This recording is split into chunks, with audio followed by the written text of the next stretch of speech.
Assalamualaikum warahmatullahi wabarakatuh. Kami di sini akan mempresentasikan perbandingan algoritma CNN dengan arsitektur VGG16 dan algoritma CNN dengan arsitektur ResNet dalam mengklasifikasi citra sampah. Oke, untuk anggota kelompok kami adalah yang pertama adalah Ibnu Nazim Ar-Rasyid di mana NIM adalah 009, Ahmad Zikri Salam dengan NIM 019 dan saya sendiri Fakri Muhammad Iksan dengan NIM 037. Untuk latar belakang penelitian kami adalah di mana saat ini sampah sudah sangat menumpuk dan pengolahan sampah masih kurang maksimal. Maka dari itu menurut kami diperlukan, teknologi untuk memilah sampah karena masyarakat kita masih, kesadarannya masih minim dalam mengolah sampah, terutama sampah organik maupun anorganik. Untuk metode penelitian kami adalah ada 7 metode yaitu 7 tahapan.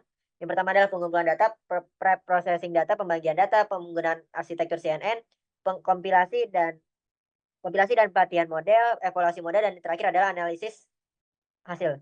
Next, untuk pengumpulan data adalah kami di sini menggunakan data dari Kaggle di mana te sebanyak ada sebanyak 2032 citra dengan citra yaitu citra kardus, citra kaca, logam, dan juga kertas, dan juga plastik. Untuk pre-processing data yaitu data diubah dalam bentuk format yang sesuai agar dapat diolah oleh, deep learning. Salah satu langkah penting dalam proses ini adalah mengubah ukuran citra menjadi 224 kali 224 piksel. Next, untuk pembagian data adalah sebagai berikut. Nah, di ini gambar berikut adalah gambar untuk, arsitektur dari CNN itu sendiri. Next.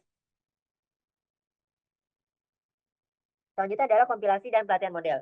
Model CNN dikompilasi dengan optimizer Adam dan fungsi loss spare kategorical cross entropy.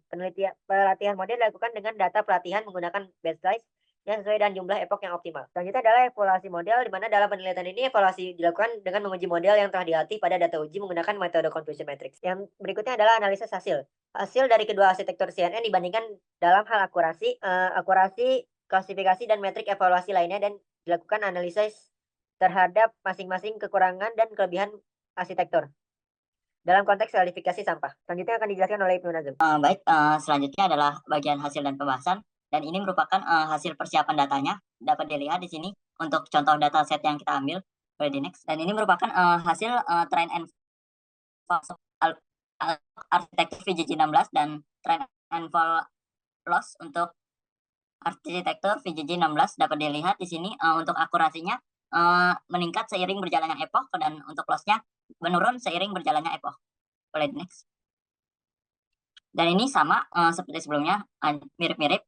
Ini untuk trend and fall akurasi untuk ResNet 50 dan trend and fall untuk loss ResNet 50. Ini merupakan tabel hasil pengujian menggunakan classification report dari model VGG16. Dapat dilihat di sini untuk nilai dari akurasi, precision, recall, dan F1 skornya itu 0,83. Ini merupakan confusion matrixnya. Dapat dilihat di sini untuk cardboardnya yang benar itu 98, glass 72, metal 91, paper 89, dan plastik 90. Boleh next. Dan ini merupakan tabel hasil pengujian menggunakan classification report dari model ResNet 50. Dapat dilihat di sini nilai dari akurasi, precision, recall, dan F1 skornya itu 0,94. Selanjutnya ini merupakan confusion matrix dari ResNet 50. Dapat dilihat di sini untuk prediksi yang benarnya yaitu untuk cardboard 97, glass 97, metal 102, paper 98, dan plastik 100. Nah, untuk hasil analisisnya berdasarkan hasil pengujian menggunakan classification report dan confusion metric, model VGG16 ini menunjukkan kinerja yang cukup baik dengan akurasi, precision, recall, dan F1 skornya itu 83%. Dan untuk model yang menggunakan ResNet 50 itu di angka 94%. Analisis dari lihat bahwa F50 memiliki kesalahan yang lebih rendah dibandingkan dengan VGG16. Sementara VGG16 masih menggunakan beberapa kelemahan pada beberapa label.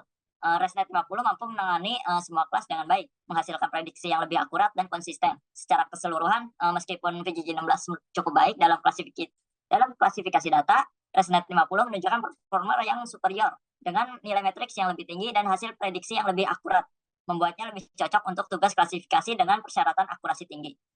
Selanjutnya akan dijelaskan oleh rekan saya. Ya, selanjutnya ada demo model yang mana akan dijelaskan oleh saya. Adapun untuk programnya itu seperti berikut. Ya, ada import library, dataset, membaca dataset, membagi data, dan yang telah dijelaskan oleh teman saya tadi.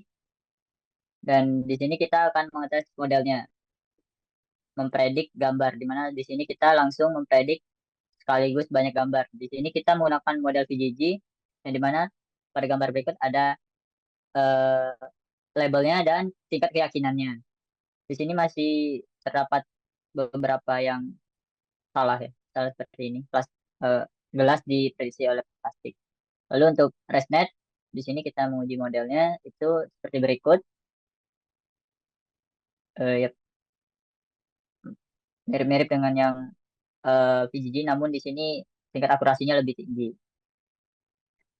Dan untuk confusion dan classification dan confusion matrixnya sudah dijelaskan oleh teman saya tadi.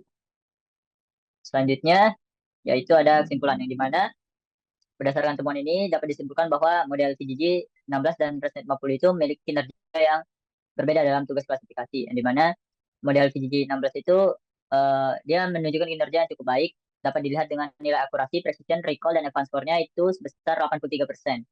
Yang itu menunjukkan bahwa model ini sudah memprediksi dengan baik beberapa label seperti paper dan cardboard. Namun untuk labelnya yang lain seperti gelas itu kurang optimal. Lalu untuk ResNet itu menunjukkan kinerja yang sangat baik juga untuk nilai akurasi, precision, recall, dan advance score-nya itu sebesar 94%.